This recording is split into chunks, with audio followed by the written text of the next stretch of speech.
fruit du partenariat entre Illico SAGEF, le secteur privé et public américain, le ministère de l'Habitat du Sénégal et la SNHLM, un programme de 3000 logements sociaux devrait voir le jour bientôt au Sénégal. D'un montant de 18 milliards de francs CFA, ce programme sera réalisé entre Dakar et les régions avec respectivement 2000 et 1000 logements, et ceci dans le cadre de la politique du chef de l'État en matière d'habitat, une famille, un toit. C'est pour la mise en œuvre du dit programme entre Illico SAGEF, le gouvernement du Sénégal à travers le ministère de l'Habitat, de la Construction et du Patrimoine bâti et l'agence américaine OPIC qu'une délégation en provenance des États-Unis a séjourné à Dakar les 22 et 23 août. Conduite par Madame Debra Herbe, directrice de l'habitat de OPIC Washington, et Madame Donna Wilson, directrice générale d'une banque d'investissement basée à Chicago, la délégation américaine a commencé son programme de travail au Sénégal par une visite à la BHS, puis à l'ambassade des États-Unis à Dakar, avant la rencontre avec le ministre de l'Habitat, Oumar Sarr. Dans l'après-midi du mardi 22 août, la délégation américaine a pu visiter les programmes en cours de réalisation ou déjà réalisés par la SAGEF. Il s'agit notamment d'un programme de 300 logements économiques de type F3 sur le site des Parcelles Assainies de Keur Massar dans le cadre du plan Jahay, d'un autre de 307 logements à la cité Mbaba-Guissé et enfin d'un troisième programme de 240 logements à Kounoune 3. Cette visite de terrain a permis à la délégation américaine de se rendre compte de l'expérience de la SAGEF en matière de réalisation de programmes de logement, ce qui augure d'un partenariat fécond entre la SAGEF, l'OPIC, mais aussi tous les intervenants en matière de politique d'habitat tels que la BHS, la SNHLM ainsi que le ministère de l'Habitat. La visite de la délégation américaine s'est poursuivie ce mercredi 23 août par la rencontre avec le Premier ministre Macky Sall en présence de l'ambassadeur du Sénégal aux États-Unis qui a encore réaffirmé les liens forts entre le Sénégal et l'Amérique. L'occasion pour la SAGEF et ses partenaires américains de présenter cet ambitieux programme de 3000 logements ainsi que ses mécanismes de financement au chef du gouvernement, mais aussi d'invoquer avec lui la question de réserve foncière que l'État devrait aider à trouver pour la réalisation de ce programme.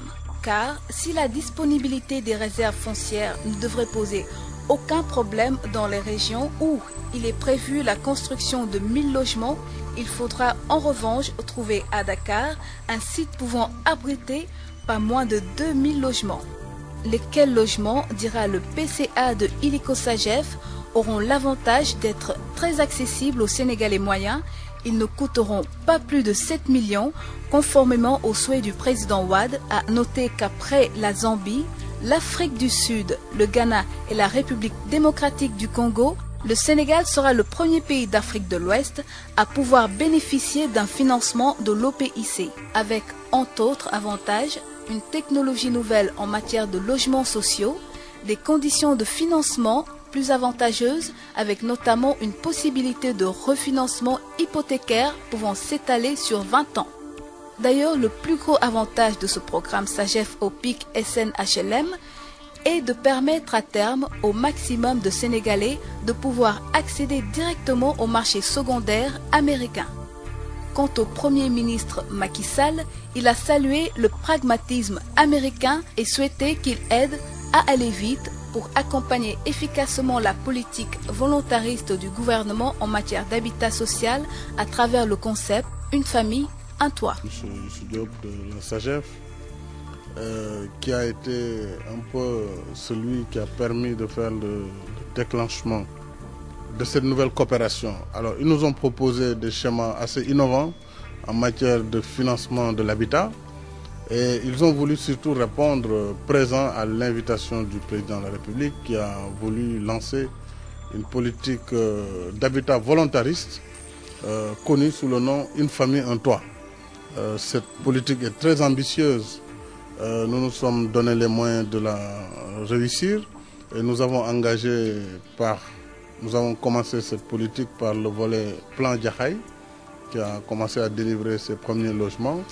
Et dans le cadre de l'habitat social, je pense que cette innovation américaine pourra permettre, au-delà du schéma classique de financement, d'apporter ce qu'on peut appeler le financement hypothécaire, ou en tout cas le mortgage américain tel qu'il est connu chez eux, qui pourrait prendre le relais un peu avec les banques et permettre de faciliter ainsi l'acquisition pour les usagers. Nous leur avons exprimé donc nos préoccupations en matière de coûts, puisque quand on parle de l'habitat social, bien sûr, la première contrainte, c'est le coût du logement.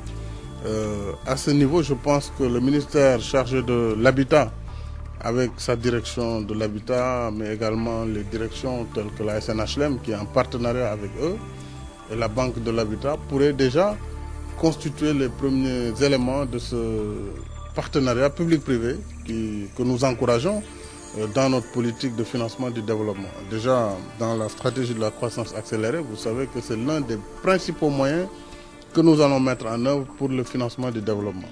L'État seul ne peut pas trouver toutes les ressources pour financer le développement. Le privé seul aussi n'est pas toujours adapté aux besoins de l'économie, puisque le privé, par essence, c'est la recherche de profit.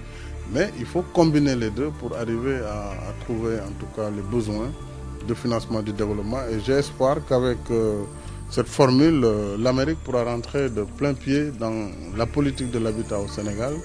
Et donc ensemble, nous pourrons bâtir ce partenariat. Je dois aussi préciser qu'ils sont déjà présents en Afrique anglophone, dans beaucoup de pays de la zone Afrique australe et orientale, mais je pense que le Sénégal pourrait être le premier pays francophone où les agences américaines pourront intervenir aux côtés des gouvernements, des institutions publiques ou privées, nationales, pour justement participer dans ce financement du développement.